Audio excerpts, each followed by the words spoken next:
2029 නිවාස කුලී නීතියේ දැවන්ත වෙනසක.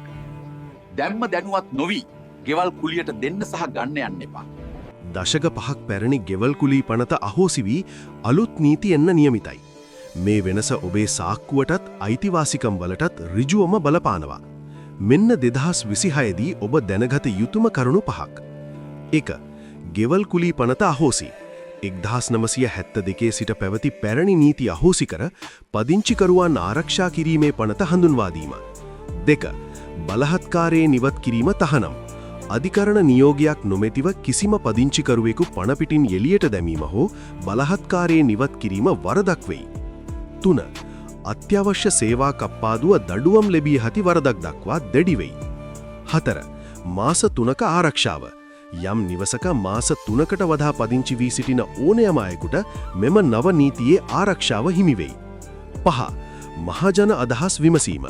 මෙම පනත් කෙටුම්පත ගැන අදහස් දැක්වීමට රජය විසින් 2026 මාර්තු 4 දක්වා කාලය ලබා දී ඇත.